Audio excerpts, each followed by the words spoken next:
વિદ્યાર્થી મિત્રો, ચેપ્ટર 4 ગતિમાન વિદ્યુતભારો અને ચુંબકત્વ. આપણે આના આગલા વિડીયોમાં એક ખૂબ સરસ થિયરી જોઈ. સમાન ચુંબકીય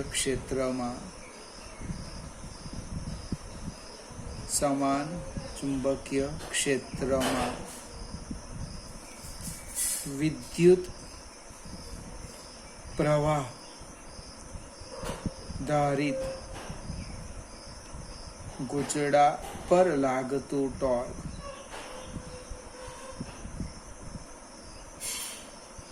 સૂત્ર કંઈક આવું લખ્યું: tau is equal to I-A-B sine theta. હવે આપણે બે કેસ જોયા હતા.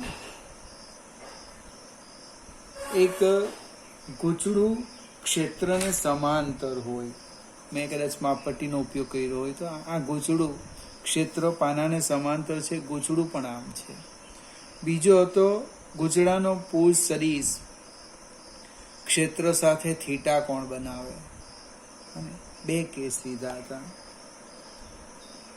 એમાં થીટા કોણ બનાવે એને આધારે આપણે આ સૂત્ર મેળવ્યું હતું. ગૂંચળું આમ હોય અને આમ હોય તો ટોર્કનું મૂલ્ય ઘટે, એટલા માટે કે બે બળો વચ્ચેનું જે લંબ અંતર હતું ને ધીમે ધીમે ઘટતું જાય, પછી વધે, પાછું ઘટે. હવે આજે આપણે ગૂંચળું લીધેલું હતું, સમજવા પ્રયત્ન કરીએ. એ ગૂંચળું કેવું હતું? ગૂંચળું એક લંબચોરસ હતું. આની અંદર માત્ર ક્ષેત્રફળ જ આવે છે. એનો અર્થ ગૂંચળું જે હશે તે આપણે શું જોઈએ? ક્ષેત્રફળ જોઈએ. બીજું, આંટાની સંખ્યા કેટલી લીધી હતી? તો કે 1 લીધી હતી.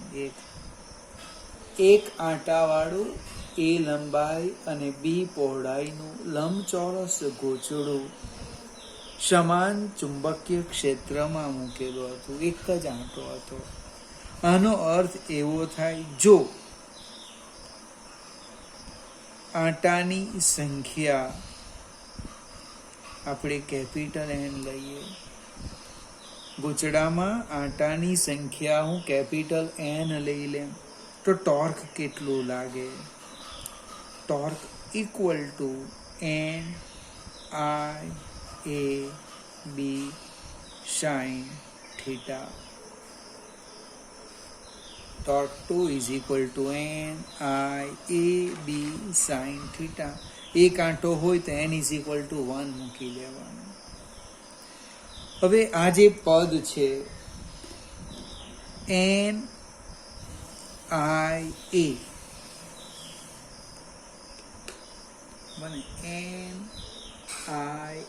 એને આપણે કંઈક નામ આપવાના. નવી ભૌતિક રાશિ કહેવાના. N-I-A એને નામ આપવાના. ચુંબકીય ડાયપોલ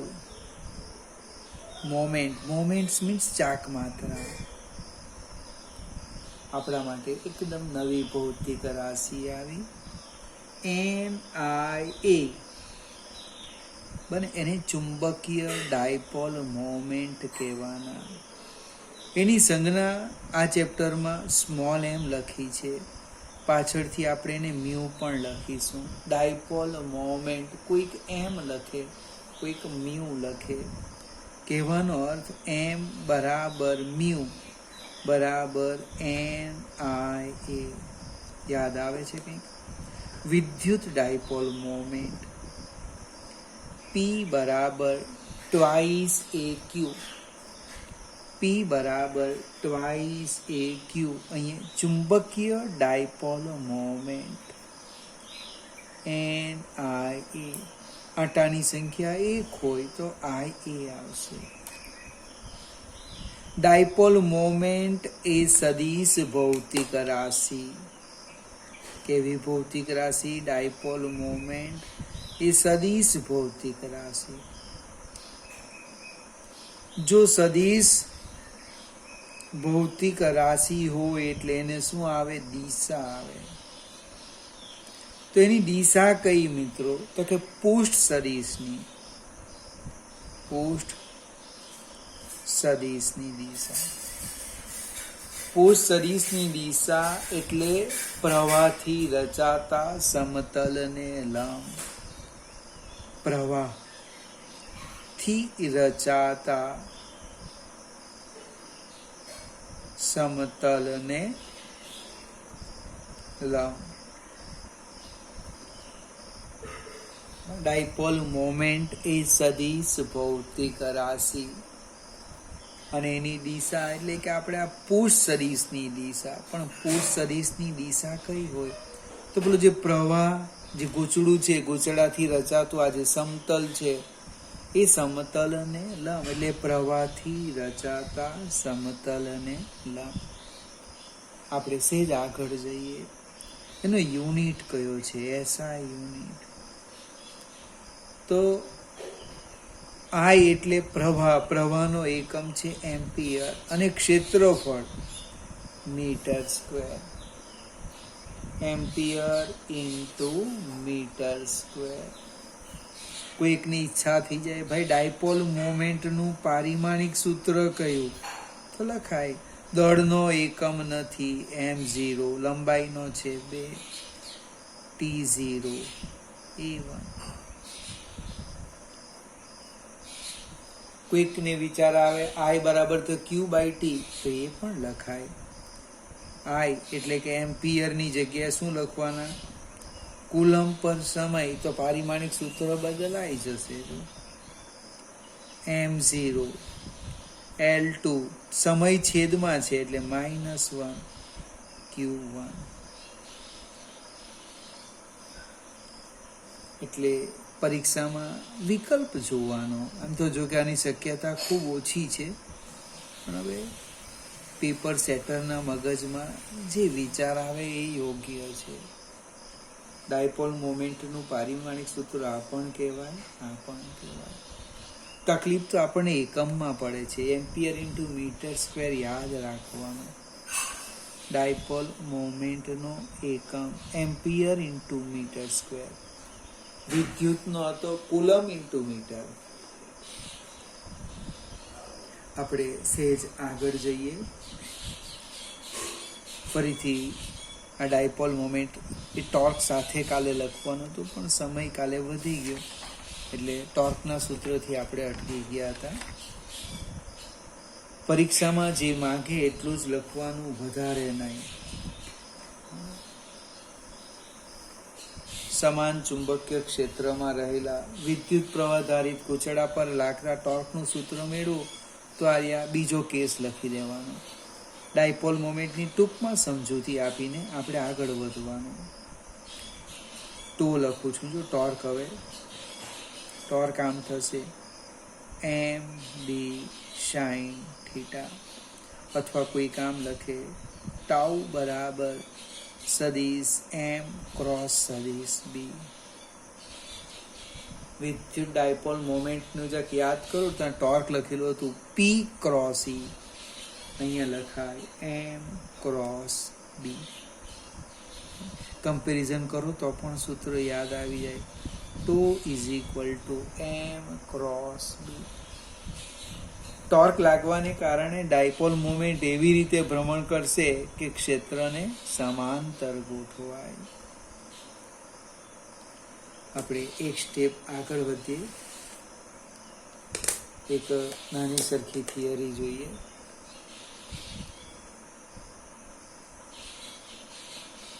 વિદ્યુત પ્રવાહ ધારિત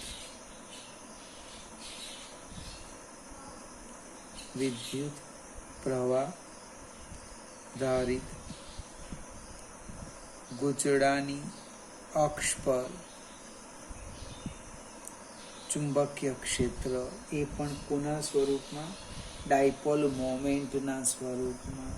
ચોપડીમાં હેડિંગ છે ચુંબકીય ડાયપોલ તરીકે વિદ્યુત પ્રવાહ ધારિત વર્તુળાકાર ગૂંચળું. હવે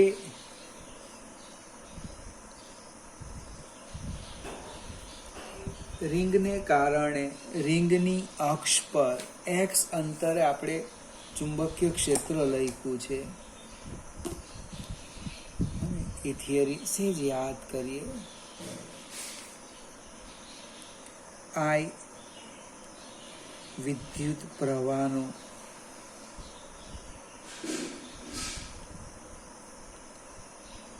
વહન કરતી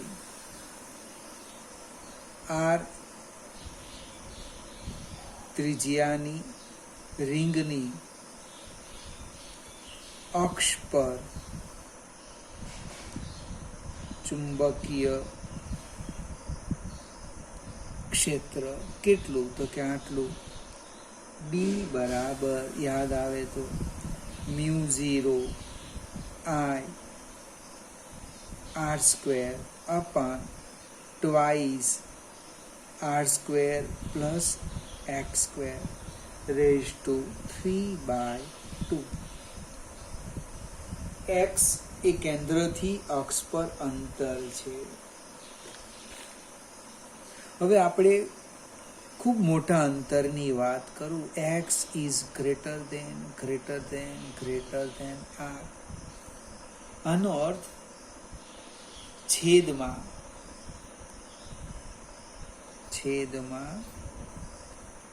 x ની સરખામણીમાં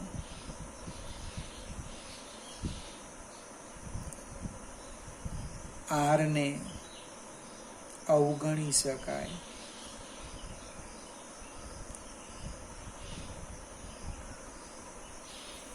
છેદમાં x ની ઉપર તો r એકલો જ છે એટલે કોની સાપેક્ષે અવગણવું? એક જ માણસ હોય તો આપણે ચલાવવું પડે. બે હોય ને એકની જરૂરિયાત હોય તો કોઈકને અવગણવું પડે. તેમ છેદમાં x ની સાપેક્ષે r ને અવગણી એટલે 0 મૂકી દેવું. તો b શું લખાય? μ0 I r² divide by twice x³ r ને 0 મૂક્યા એટલે x² ની ઘાત 2 ગુણ્યા 3/2 2 ને 2 નીકળી જાય એટલે કેટલા લેવાના? x³. ઉપર નીચે ટ્વાઇસ પાઈ વડે ગુણીએ શું થાય? જો μ0 I twice pi r² divide by 2 ગુણ્યા twice pi x³. Twice pi cancel કરો તે હતું તે પદ આવી જાય. હવે પાઈ r² એ તો ક્ષેત્રફળ, વર્તુળનું ક્ષેત્રફળ એ. એનો અર્થ આને આમ લખાય b બરાબર ટ્વાઇસ μ0 I a અપાન 4πx³. પણ IA એ તો ડાયપોલ મોમેન્ટ છે. મને IA એને આપણે શું લખવાના? Dipole moment. IA બરાબર m ચુંબકીય ડાયપોલ મોમેન્ટ. એટલે કે B બરાબર μ0 upon 4π twice m by x³. B બરાબર μ0 upon 4π twice m by x³. કંઈક યાદ આવે? વિદ્યુત ડાયપોલની અક્ષ પર વિદ્યુત ક્ષેત્ર હું લખું છું. વિદ્યુત ડાયપોલની અક્ષ પર વિદ્યુત ક્ષેત્ર કેટલું? તો કે E બરાબર 1/4πε0 ટ્વાઇસ p બાય જે શબ્દ લખ્યો હોય તે x³. જો બંને સૂત્ર સરખા જ છે. ટૂંકમાં જ્યાં μ0 લખ્યો એની જગ્યાએ શું લખ્યું? 1/ε0. આ ચુંબકીય ડાયપોલ મોમેન્ટ છે, આ વિદ્યુત ડાયપોલ મોમેન્ટ છે, આ તો અંતર જ છે. તો આ પરથી આપણે વિષુવ રેખા પર પણ લખી શકાય. ગૂંચળાના સમતલમાં તેના કેન્દ્રથી x અંતરે આવેલા, એટલે આપણે વિષુવ રેખાની વાત કરીએ, અક્ષ નહીં, વિષુવ રેખા. તો લખી શકાય b બરાબર μ0/4πm/x³. આ આપણે સૂત્ર મેળવ્યું, સાબિત કીધું. આ ડાયરેક્ટ લખ્યું કમ્પેરિઝન પરથી. અક્ષ પર 2 આવે છે, ટ્વાઇસ p, અહીંયા ખાલી p આવે એટલે એમ લખ્યું μ0/4πm/x³. ફરીથી એક્ઝામ્પલ માટે આ અગત્યનું છે, આવી કોઈ થિયરી નથી, પણ તમને સમજાવવા પ્રયત્ન કરે. વિદ્યુત ડાયપોલ મોમેન્ટ અને ચુંબકીય ડાયપોલ મોમેન્ટ, મને એની અક્ષ પર અને વિષુવ રેખા પર ક્ષેત્રના સૂત્ર આવી ગયા. આ જે છે એ એની અક્ષ પર છે અને આ સૂત્ર છે એ એની વિષુવ રેખા પર છે. જૂના કોર્સમાં એના ઉપર આધારિત એક્ઝામ્પલ હતા, આપણી બુકમાંથી નીકળી ગયા, છતાં પણ સમજી લેવામાં સરળતા છે. કમ્પેરિઝન જો થોડી કરવી હોય તો અહીંયા લખી શકાય એવી છે સરખામણી. μ0ની જગ્યાએ આપણે લખ્યું 1/ε0, અને ડાયપોલ મોમેન્ટ અહીંયા એમ લખે તો અહીંયા શું લખવાના? t લખવાના. ફરીથી આગળનો વિડીયો અને આ વિડીયો કન્ટિન્યુ જોજો 2 વાર, અને પછી વ્યવસ્થિત નોટમાં લખવાનું. PDF ફાઇલમાંથી કોપી કરવાની નથી, સમજીને તૈયાર કરવાનું છે.